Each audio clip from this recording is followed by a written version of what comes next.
pemirsa, jumpa kembali dengan saya Yofi Widianto Dan saya Renita Sari Adria dalam Indonesia untuk Indonesia Kaya. Kali ini kami berada di desa Tenganan. Tenganan. Lokasinya itu ada di Bali Timur, di Karangasem. Dan kita sebetulnya Indonesia udah sering ke Bali. Tapi baru kali ini kita ke Bali Timur, ya kan? Dan Bali nggak pernah habis-habis. Nggak pernah habis-habis, iya betul. Sekarang kita lihat ke dalam ya. Dalam ya? Yuk. Yuk.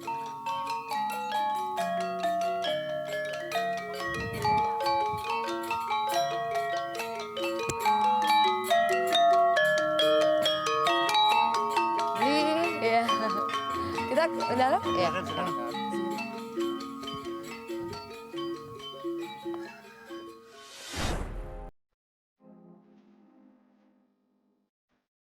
Daya tarik Pulau Dewata tidak hanya pada bentang alam yang indah, tapi pada adat istiadat yang hidup di tengah-tengah masyarakat.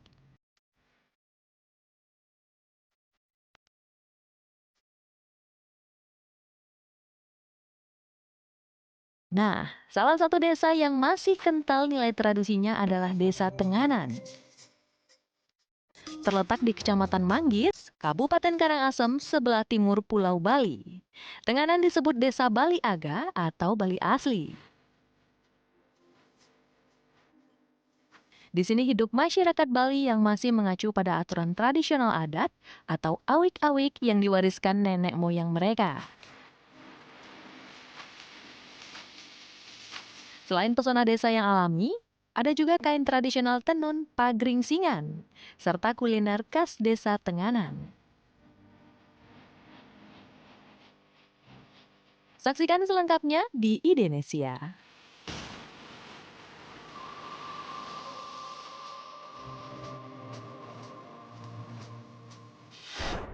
Nah, pemirsa, sekarang kita sudah berjumpa dengan Beli Wayan yang memang tetua dan tokoh di sini. Betul. Apa kabar Beli Wayan? Baik-baik Bapak. Kita banyak sekali pertanyaan dari pertama kali masuk, tata ruangannya, arsiteknya itu keren sekali. Sebenarnya ini desa apakah yang termasuk baru atau memang justru desa lama di Bali? Yang dipertahankan gitu. Ya, terima kasih kami selaku tetua adat di sini. Jadi kami merasa bersyukur lahir di sini karena kami di sini diatur oleh aturan adat yang namanya awig-awig. Awig-awig. Jadi penempatan sebagai lembaga terhormat kami di sini itu adalah desa adat. Dengan membawahi beberapa aturan-aturan yang kami sebut dengan aturan adat seperti awig-awig itu sendiri. Awig-awig itu sendiri. Tatanan pola rumah, tatanan kerama, tatanan aturan-aturan tersebut itu harus kami lestarikan dan kami jalankan seperti itu. Jadi kalau desa ini sendiri tuh adanya sejak tahun berapa ya? Ya, kami di sini ada sebelum Majapahit. Zamannya megalitikum, masih zaman batu. Zaman batu sudah ada di sini. Sudah ada kami di sini pada abad ke-11. 11 ya. Dan yang menarik adalah ini Mbak Renita, kalau ngeliat dari tata rumahnya itu katanya khas ya. Iya. Juga di belakang ini ada ruangan yang sangat panjang. Ini apa nih Beli Wayan? Ya, di balik kami berdiri ini adalah sebuah bangunan tua, di mana fungsinya itu adalah untuk pemuda dan pemudi. Jadi mereka mengikuti aturan adat seperti apa adanya yang kami lakukan di sini dengan tatanan kriteria syarat prasyarat kami sebagai warga adat di sini harus melewati jenjang yang namanya teruna nyoman. Kami ada upacara untuk meningkat dewasa. Tetapi terkait dengan umur, jadinya kami itu tidak dibatasi. Kalau zaman dahulu itu sudah bisa memikul kelapa itu sebanyak 10 butir. Oh gitu 10. Jadi itu dari udah ada. itunya ya? Jadi bukan dari Bisa. umur, tapi kalau misalnya udah bisa 10 berarti udah bisa ikut upacara itu. Kalau misalnya dari tadi kan ada tentang bagaimana pemuda berkumpul. Sebenarnya kayak kelembagaan dari desa itu seperti apa sih? Misalnya ada ketua desa, ada wakilnya, katakanlah hierarki dari ketua desanya. Jadi kami di sini mempunyai penduduk 338 kakak. 38 kakak. 30 kakak itu kerama adat, yang 61 kakak itu adalah kerama mantan. Jadi mantan dalam artian dalam struktur krama desa adat itu sendiri yang 30 kakak itu kami juga mempunyai struktural yang namanya bahan duluan, bahan tebenan, dan luanan, di mana keempat struktur itu ada satu yang namanya Lewanan itu adalah posisi teratas sebagai penasehat kami Penasehat ya berarti. sebanyak 5 orang dan di bawahnya itu ada 12 yang 6 orang itu adalah keliang desa termasuk saya sendiri, terus yang 6 lagi itu adalah pengontrol kami dan yang 12 lagi itu adalah bahan tebenan.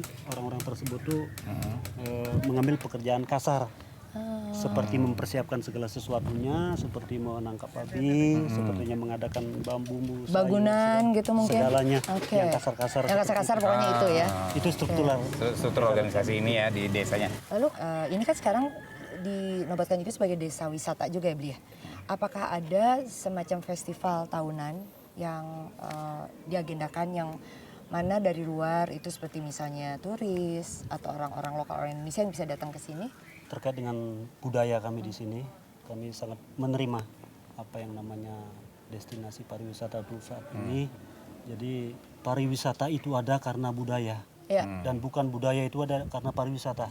Itu kami masih mengingat dengan kata-kata kami sendiri di sini, dengan tetua kami di sini. Jadi kami di sini itu menganut aliran Hindu Indra. Justru itu kami melakukan upacara atau ritual atau festival yang sekalipun event kami di sini, event tahunan itu adalah Perang Pandan bulan Juni itu sendiri.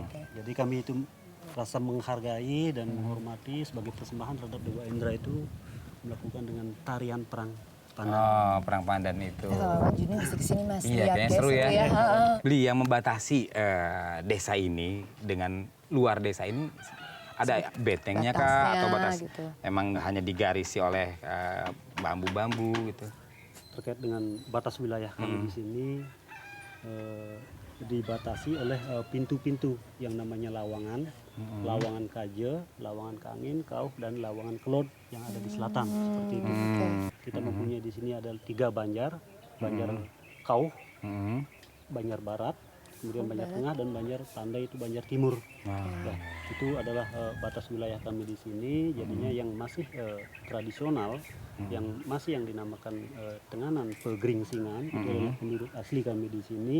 Itu ada 2 Banjar dan Banjar Kauh dan Banjar Tengah itu sendiri. Oh, iya ya. Terus pemirsa di desa ini, desa Tenganan ini ada kain khas yaitu kain geringsingan. Ya kan? Itu menarik banget Mas Yofi. Kita lihat prosesnya seperti apa ya. Oke. Jangan kemana tapi Indonesia, ide untuk Indonesia. Ya. Oke, ya.